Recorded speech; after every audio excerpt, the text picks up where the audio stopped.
Class 11 এর সমস্ত শিক্ষার্থী ভাই বোনেদের আজকের জন্য ভিডিওটা খুবই গুরুত্বপূর্ণ হতে চলেছে। কেননা তোমরা প্রত্যেকে জানো যে তোমরা ক্লাস 10 এ যখন পড়তে তখন তোমাদের প্যাসেজ তুলে দেওয়া থাকতো এবং সেই প্যাসেজ থেকে তোমাদের উত্তর লিখতে হতো, কিন্তু ক্লাস 11 এ উঠে হঠাৎই তোমাদেরকে গল্প পড়তে হবে। ঠিক যেমনভাবে তোমরা বাংলা পড়তে, ঠিক তেমনভাবে তোমাদেরকে বাংলা পড়ে সেই বাংলা পড়ে তোমাকে নিজে থেকে উত্তরটা লিখতে হবে। গল্পতে তুমি যা পড়বে সেই ভিত্তিক তোমাকে প্রশ্ন করা হবে এবং তোমাকে উত্তরটা দিতে হবে।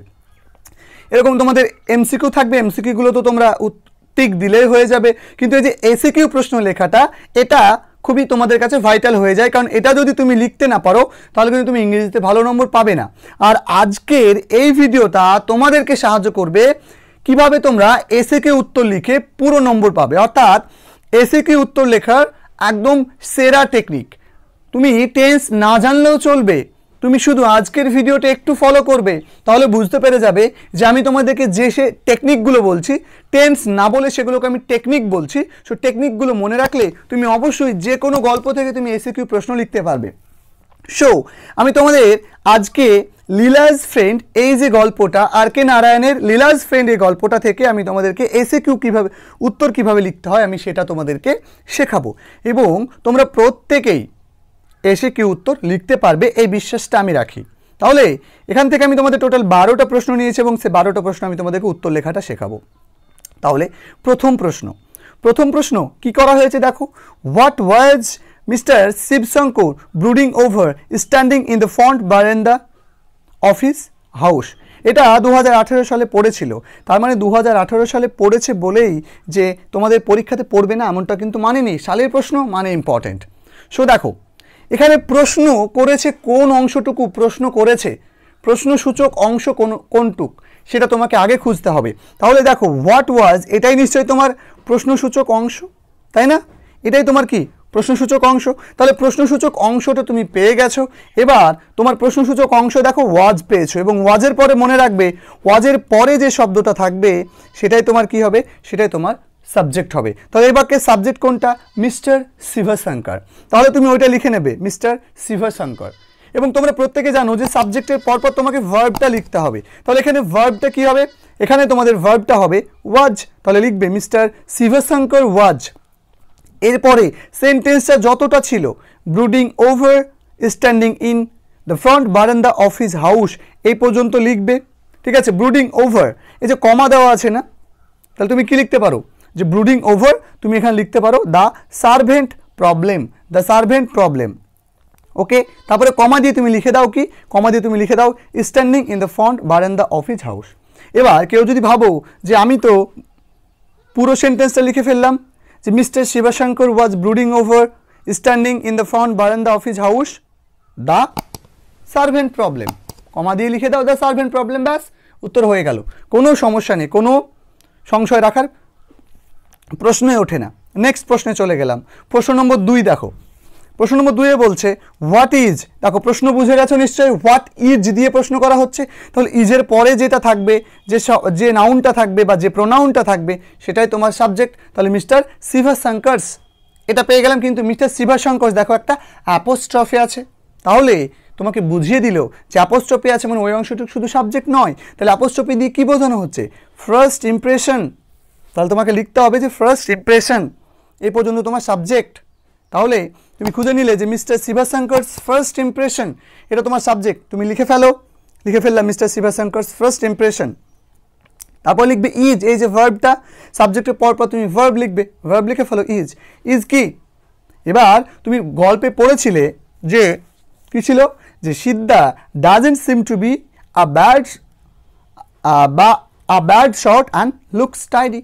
ঠিক আছে, তা তুমি এখানে ওই কথাটাই লিখবে যে দ্যাট দিয়ে লিখবে যে সিদ্ধা, এখানে বানানটা একটু গন্ডগোল হয়েছে, SI হবে। Okay, Siddha does not seem to be a bad shot and he looks tidy, ব্যাস উত্তর হয়ে গেল। তাহলে তোমাকে টেক্সটটা ভালো করে পড়তে হবে, টেক্সটের লাইনগুলো খুঁটিয়ে খুঁটিয়ে পড়বে, তাহলে দেখবে তুমি উত্তর লিখতে গেলে তোমার কাছে কিন্তু চলে আসবে যে হ্যাঁ আমি তো প্রশ্নে পড়েছিলাম এইরকমভাবে তো লাইনটা লেখা ছিল, উত্তরটা তো এইরকমভাবে লেখা ছিল। তাহলে জাস্ট আমি প্রশ্নটার মতো করে সাজিয়ে বইয়ে যে লাইনটা পড়েছিলাম সেই লাইনটা আমি উত্তরটা লিখে দিই। এই টেকনিকে তোমাকে এগিয়ে যেতে হবে। নেক্সট প্রশ্ন নম্বর 3, প্রশ্ন নম্বর 3 দেখো, who according to Siddha was his previous master. এটা 2020 সালে পড়েছিল, এটাও ইম্পর্টেন্ট হতে পারে। তাহলে দেখো তারপর তার পরীক্ষায় হয়নি। তাহলে দেখো কি বলবো যে who according to Siddha was his previous master. তখন এই যে অ্যাকর্ডিং টু থাকবে না, যখন অ্যাকর্ডিং টু কথাটা থাকবে তখন লিখবে অ্যাকর্ডিং টু, তারপরে দেখো সাবজেক্ট লেখা আছে according to Siddha, okay, his previous master, according to Siddha, তারপরে কমা দিয়ে দেবে। অ্যাকর্ডিং দিয়ে সেন্টেন্স থাকলে এরকম করবে যে অ্যাকর্ডিং টু, তারপরে সাবজেক্ট দেবে, তারপরে ভার্বটাকে তুমি তুলে রাখবে, তারপরে যা যা ছিল লেখো হিজ প্রিভিয়াস মাস্টার, তারপরে তুমি এবার ওয়াজটাকে লাগাও।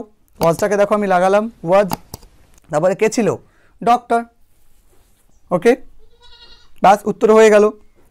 নেক্সট দেখো প্রশ্ন number 4, where did the doctor live, doctor কোথায় বাস করতো, তাই না? তাহলে দেখো এখানে ডিড দিয়ে প্রশ্ন করা হচ্ছে, হোয়ার দিয়ে প্রশ্ন করা হচ্ছে, হোয়ার, প্রশ্নটা কি করা হচ্ছে, হোয়ার দিয়ে। তাহলে হোয়ারের পরে তোমার অক্সিলারি ভার্বটা তুমি পেয়ে যাবে, আর হোয়ারের পরে অক্সিলারি ভার্ব পাচ্ছ, এখানে কি ভার্ব পেলে, ডিড পেলে। আর মনে রাখবে অক্সিলারি ভার্বের পরের যে নাউনটা সেটাই তোমার কি হবে, সাবজেক্ট। তাহলে এখানে দ্য ডক্টর হলো সাবজেক্ট, লিখে ফেললে। আচ্ছা, এখানে আরও একটা জিনিস বুঝতে হবে, তাহলে তুমি লিখে ফেলা হবে, দ্য ডক্টর লিখে ফেললাম।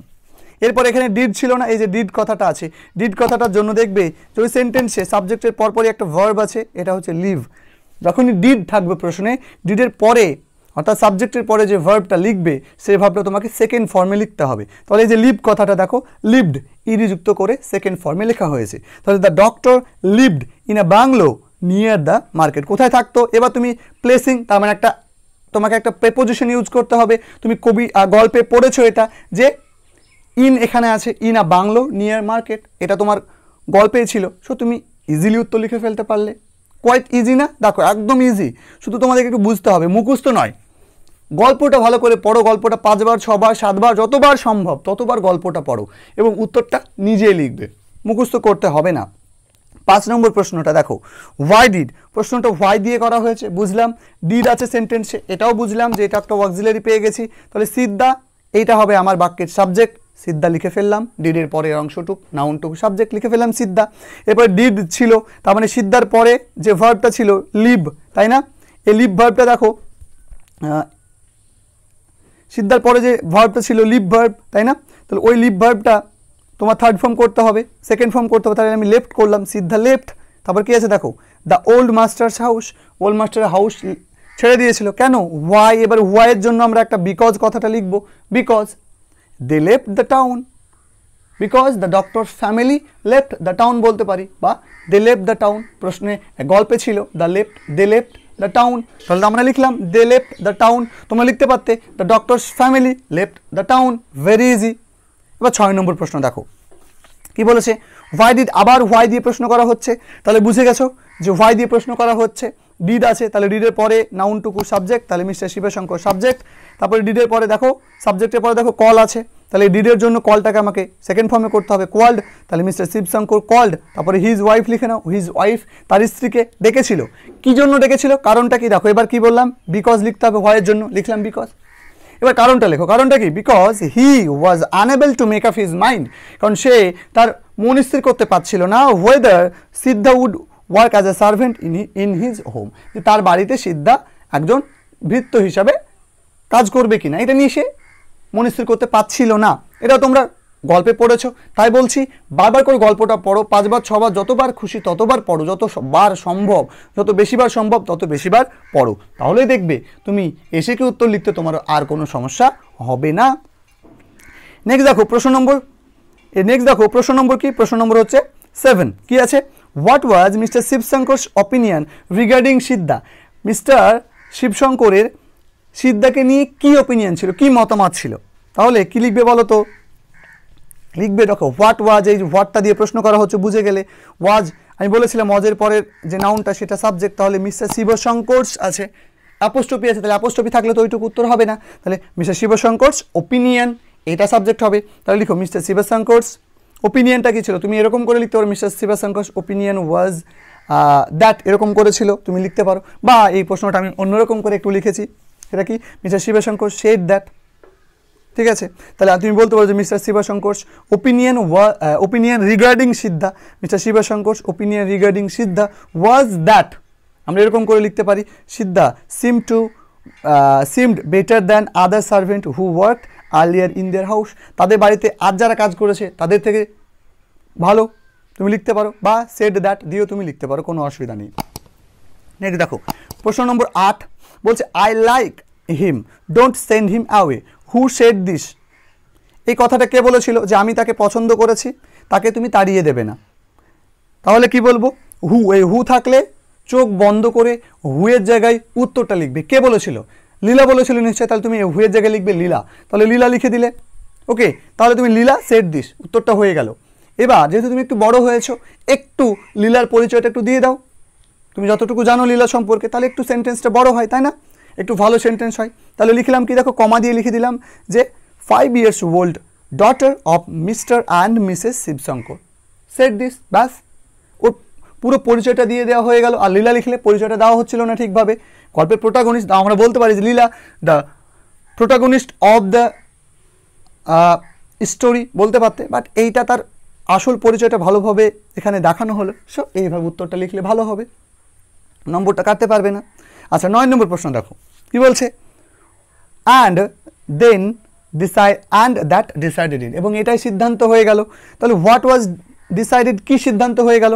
তাহলে তুমি কি বুঝতে পারলে যে হোয়াট ওয়াজ ডিসাইডেড? তাহলে এই যে হোয়াট দিয়ে ছিল প্রশ্নটা, তাহলে তুমি এটা লিখো কি ডিসাইডেডটা কী হয়েছিল সেটা তুমি শুধু লেখো। কি লিখবে? Siddha would work as a servant in their house, যে সিদ্ধা তাদের বাড়িতে সার্ভেন্ট হিসাবে কাজ করবে, এটা সিদ্ধান্ত নেওয়া হয়ে গেল। তুমি তারপরে বলে দাও যে হোয়াটের জায়গাতে বলে দাও ইট ওয়াজ ডিসাইডেড, এটাই সিদ্ধান্ত নেওয়া হয়েছিল। ভেরি ইজি না? খুব ইজি, একটু বুদ্ধি খাটালে তোমরা কিন্তু প্রত্যেকে পেরে যাবে। এরপরে প্রশ্নটা দেখো 2017 সাল এবং 2014 সাল 2 বছর পড়েছে, শুধু প্রশ্নটাকে ঘুরিয়ে দিয়েছে, তাই তোমাকে বুঝতে হবে প্রশ্নটা তোমাকে ঘুরিয়ে দিতে পারে। কি বলেছে দেখো, what kind of job Siddha did do in the Shibshankar house, ইনটা ডবল হয়ে গেছে, in the Shibshankar household, অর্থাৎ শিবশঙ্করের বাড়িতে কি ধরনের কাজ করতে হতো, হোয়াট কাইন্ড অফ জব, কি ধরনের কাজ করতে হতো হলো। আবার 2014 তো ওইভাবে পড়েছিল প্রশ্নটা, আর 2017-তে পড়েছিল what did Siddha do at mister Shibshankar house, mister শিবশঙ্করের বাড়িতে সিদ্ধা কী করতো, প্রশ্নটা একই, জাস্ট ঘুরিয়ে দিয়েছে, ঘুরিয়ে কান ধরা যাকে বলে। সো দেখো উত্তরটা কীভাবে বলবে, সিদ্ধা ওয়াস্ট ক্লথ, কী কী করেছিল সেটা আগে বলে ফেলো, যে সিদ্ধা ওয়াস্ট ক্লথ জামা কাপড় কাচতো, টেন্ট গার্ডেন বাগান পরিচর্যা করতো, রান ইরান্ডস ফার্মার্স খাটতো, চপড উড কাঠ কাটতো, অ্যান্ড লুক আফটার লীলা, এবং লীলাকে কী করতো, দেখাশোনা করতো। ফুল স্টপ দিয়ে দিলে উত্তর হয়ে গেল। তুমি এরকমও লিখতে পারতে the job Siddha did were দিয়ে তুমি এগুলো বলতে, ব্যাস তাও হতো, বাট শুধু উত্তরটা বলে দিলে কিন্তু এখানে উত্তরটা হয়ে গেল, ব্যাস খুবই ইজি। দেখো এবার হচ্ছে 11 নম্বর প্রশ্ন, কি বলেছে দেখো, what was Siddha given in return of his service in the house of mister Shivshankar, বা মিস্টার শিবশঙ্কর হাউস। তাহলে মিস্টার শিবশঙ্করের বাড়িতে তাকে কাজ করার বিনিময়ে কী দেওয়া হতো, হোয়াট ওয়াজ সিদ্ধা গিভেন, কী দেওয়া হতো? তাহলে লিখো এখানে দেখো হোয়াট ওয়াজ দিয়ে দেওয়া আছে না, তাহলে ওয়াজ সিদ্ধা, এতে সিদ্ধাটা তুমি সাবজেক্ট পাচ্ছ, সিদ্ধাটা লিখে ফেলো, সিদ্ধা তারপরে এই যে ওয়াজটা এখানে লিখে ফেলো, ওয়াজ লিখলাম, ওয়াজ গিভেন কী দেওয়া হতো, এবার লিখে ফেলো কী দেওয়া হতো সেটা লিখে ফেলো। কী দেওয়া হতো? 2 meals a day, দিনে 2 বার খাবার দেওয়া হতো, অ্যান্ড 4 rupees a month, এবং 1 মাসে 4 টাকা দেওয়া হতো, ইন রিটার্ন। এবার তুমি কি করবে, এখানে লেখা আছে in return of his service in the house of mister Shivshankar, তাহলে ওই কথাটা তুমি দেখে দেখে লিখে দাও, ব্যাস তোমার উত্তরটা কমপ্লিট হয়ে গেল, খুবই ইজি। আর তোমাকে যদি বলতো how much was Siddha given, তাহলে তুমি শুধু কি লিখতে, তাহলে তুমি লিখতে ওয়াজ গিভেন, তুমি শুধু এই 2 meal অ্যান্ড এই কথাটা তুমি বাদ দিয়ে দিতে, ব্যাস হয়ে যেত। টাকার কথা বললে শুধু টাকার কথাটা লিখতে, সিম্পল। লাস্ট প্রশ্ন দেখো আজকে, এই প্রশ্নটা তোমাদের 2015 এবং 2018 2 বছরে পড়েছিল, খুবই গুরুত্বপূর্ণ প্রশ্ন, তাহলে বুঝতে পারছো রিপিট হয়েছে প্রশ্ন। হু আস্কড, এতে হু দিয়ে প্রশ্ন করেছে, তখন তুমি মানে বুঝে যাচ্ছ যে হু এর ওখানে উত্তর লিখলে উত্তরটা হয়ে যাবে। তাহলে কি আছে বলো তো, যে who asked Siddha to throw the ball into the sky, কে সিদ্ধাকে বলতো বলটা ছুড়ে দেওয়ার জন্য উপরে, কি কে বলতো, লীলা, তাহলে এখানে লিখে দাও লীলা ওই একই জিনিস, লীলা 16 years old daughter 5 years old daughter of Mr. and Mrs. Shivshankar asked Siddha to throw the ball into the sky, লিখে দিতে হয়ে গেল। ওকে, তাহলে এই 12টা প্রশ্ন তোমাদেরকে আমি লেখা শেখালাম। প্রয়োজনে তোমাদেরকে আমি আরও বেশ কয়েকটা ভিডিওতে তোমাদেরকে এরকম করে আমি এসে উত্তর লেখানো শেখাবো, এবং আমি তোমাদেরকে আরও সাজেস্টিভ প্রশ্ন দেবো, যে প্রশ্নগুলো করে গেলে তোমাদের যে একাদশ শ্রেণীর যে পরীক্ষা, ফাইনাল পরীক্ষা, সেই পরীক্ষাতে তোমরা ইংরেজিতে অনায়াসে নম্বর তুলতে পারবে। আর আমাদের চ্যানেলে তো তোমাদেরকে গ্রামারের বিভিন্ন ভিডিও প্রোভাইড করেই থাকছি। সো চ্যানেলে নতুন হলে অবশ্যই আমাদের চ্যানেলটাকে সাবস্ক্রাইব করবে, ইউটিউবে গিয়ে লিখবে তোমরা ইউটিউবে দেখবে যে সাবস্ক্রাইব বাটন থাকে, একটা সাবস্ক্রাইব বাটন টিপে দেবে। এই লোগোটা অবশ্যই দেখে নেবে যে এটাই আমাদের চ্যানেলের লোগো। সো সাবস্ক্রাইব করে নেবে আমাদের ইউটিউব চ্যানেল সাবলাইম লার্নিংকে, পাশে থাকা বেল আইকনে ক্লিক করে রাখবে এবং অল নোটিফিকেশানটা অবশ্যই অন করে রাখবে। কেন বলো তো? কারণ আমি যদি ভিডিও আপলোড করি সবার প্রথমে যাতে তুমি নোটিফিকেশানটা পেয়ে যাও। দেখা হবে পরবর্তী ভিডিওতে। Till then take care, stay safe, stay happy, stay healthy.